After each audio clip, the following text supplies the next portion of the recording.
अरे भाभी, आप किचन में कुछ ढूंढ रही हैं क्या? मुझे बता दो, मैं आपकी कुछ हेल्प कर देती हूँ। हाँ, वो आज माँ जी का आलू दही की सब्जी खाने का मन था, तो बस वही देख रही थी। तुमने जमाई नहीं थी क्या? ओह गॉड भाभी, मैं तो दही जमाना भूल ही गई। भूल गई? दिव्या, क्या होगा तेरा। खैर कोई नहीं, अब मैं बाहर से ले आती हूँ। और मुझे आलू भी देखकर बता दो, नहीं है तो दही के साथ साथ दुकान से वो भी लेती आऊंगी। दही आलू का नाम सुनकर तो दिव्या के मुंह से पानी टपकने लगता है, क्योंकि वो दिव्या की मनपसंद सब्जी जो थी। बस फिर तो दिव्या एक पैर यहाँ रखती और दूसरी पैर रसोई में रखती फिरती। कुछ देर बाद उसकी जेठानी अंजलि बाजार जाती है और दिव्या सब्जी की बात अपनी सास को बताती है। बस बहू, आज रात के खाने में मजा ही आ जाएगा। बड़े दिनों से भरपेट खाना भी नहीं खा पा रही हूँ, ठीक से पेट साफ जो नहीं हो पा रहा था। सही किया जो बहू आज आलू दही की सब्जी बना रही है। माँ जी, काफी दिन से मेरा भी मन कर रहा था आलू दही की सब्जी खाने का। वो क्या है ना, शादी से पहले हम बहुत खाते थे, लेकिन शादी के बाद तो काफी कम खाने को मिलती है। फिर बस थोड़ी देर बाद अंजलि बाजार से आलू दही ले आती है और दोनों बहुएं वो बनाने में लग जाती हैं।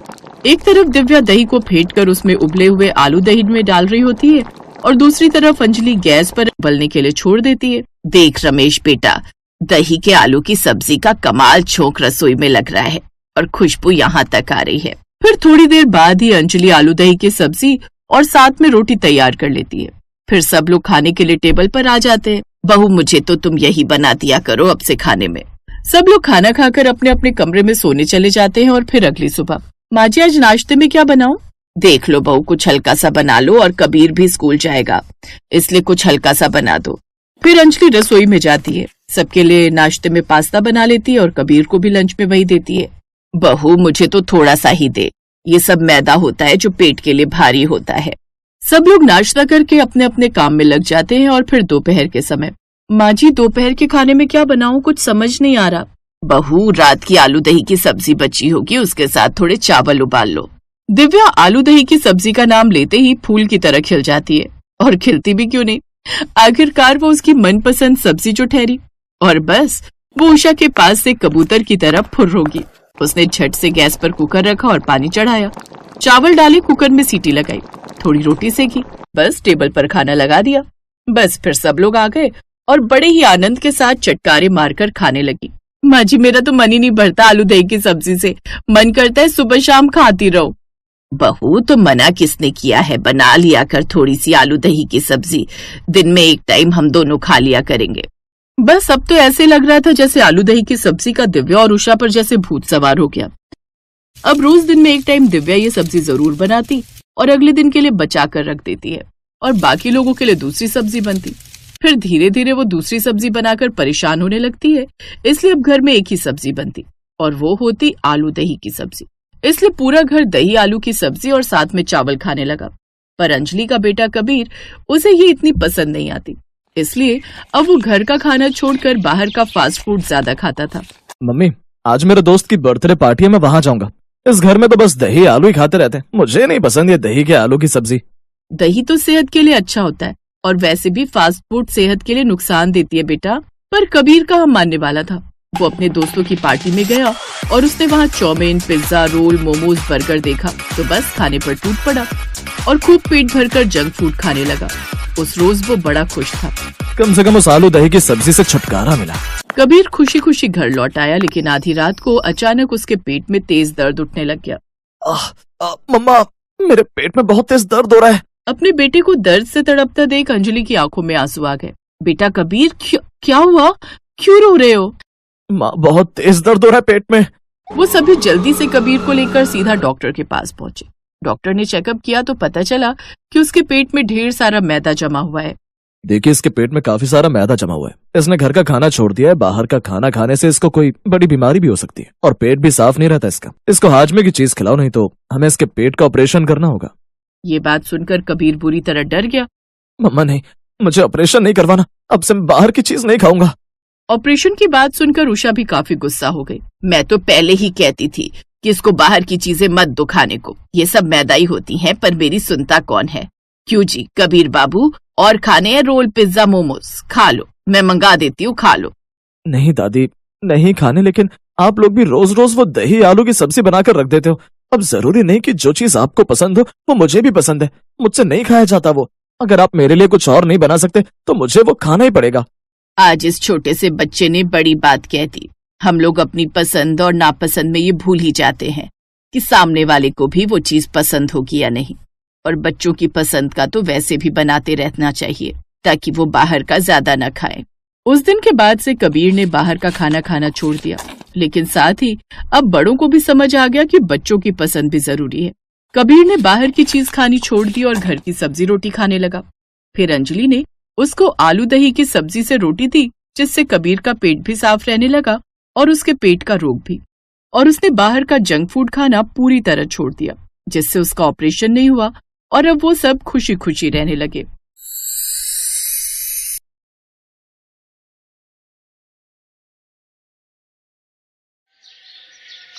भैया जरा रिक्शा रोकना, बस 2 मिनट, जल्दी रोको भैया। हाँ बस वही साइड में रोक दो, बस जल्दी रुको भैया, रोको रिक्शा।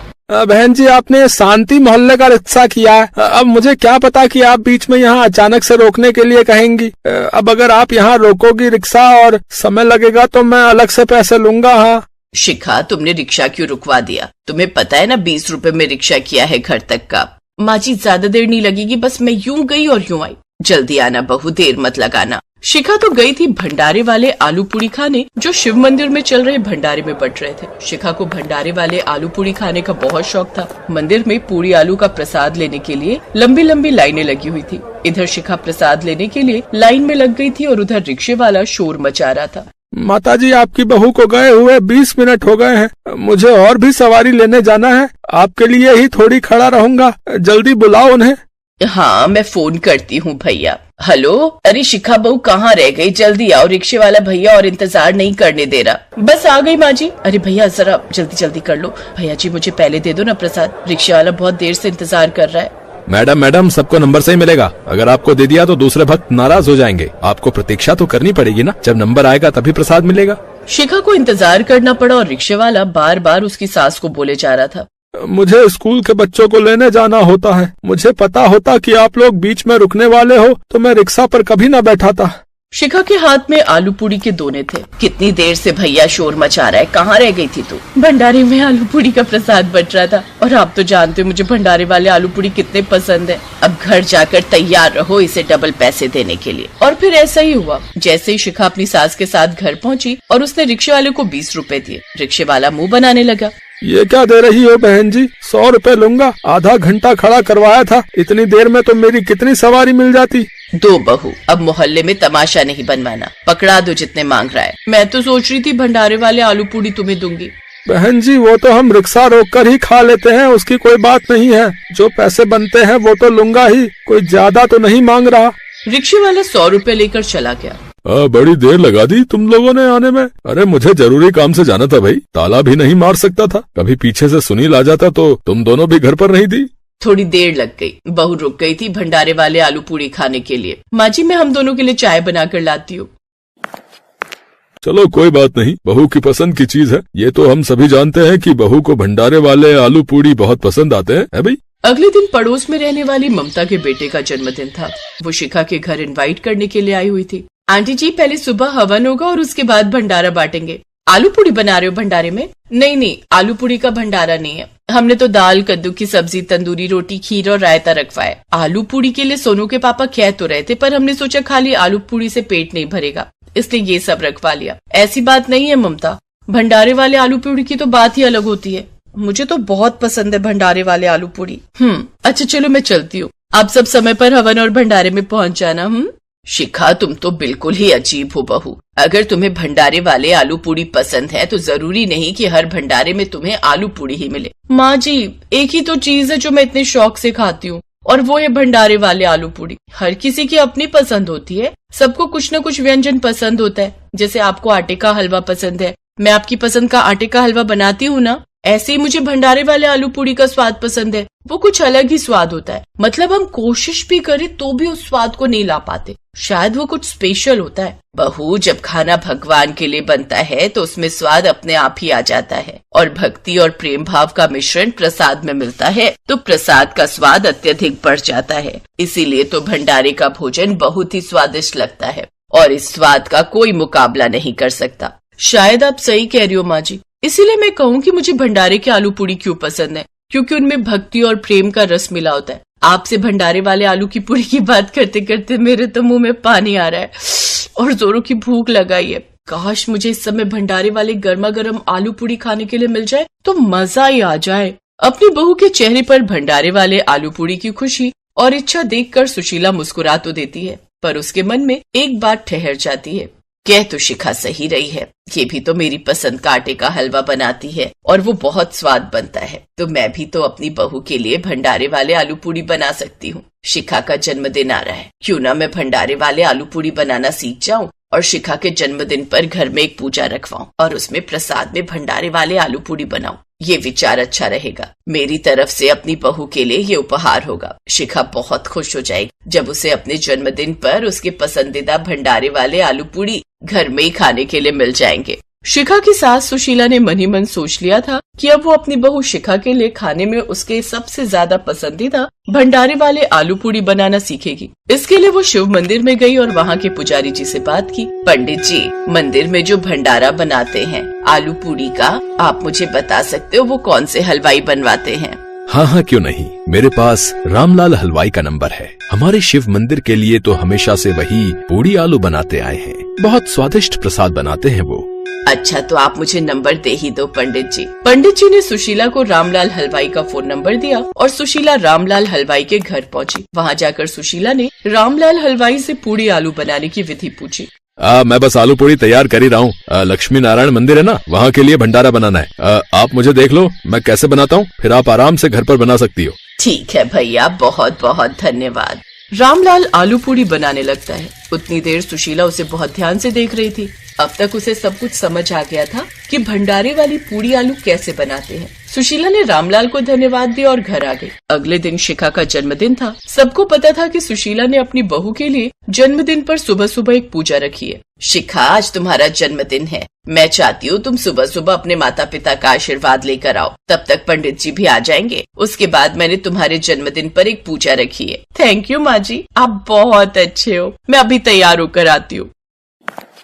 सुनील, 11 बजे से पहले बहू को घर मत लाना, मैंने उसके लिए एक सरप्राइज रखा है। ठीक है माँ, वैसे मैं बहुत हैरान हूँ, आप आज शिखा की पसंद के भंडारे वाले पूड़ी आलू घर पर बना रहे हो। ऑल द बेस्ट माँ।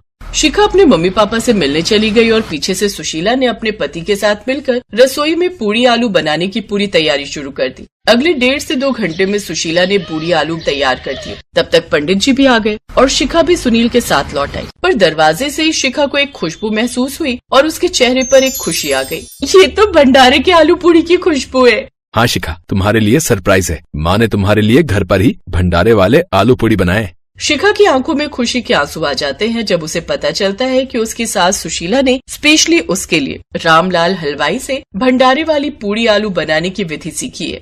शिखा की खुशी का ठिकाना नहीं था। वो इतने स्वाद से पूड़ी आलू खा रही थी कि कुछ पूछो मत। माँ जी, आपने तो सेम टू सेम भंडारे वाले आलू पूड़ी घर में ही बना दिए।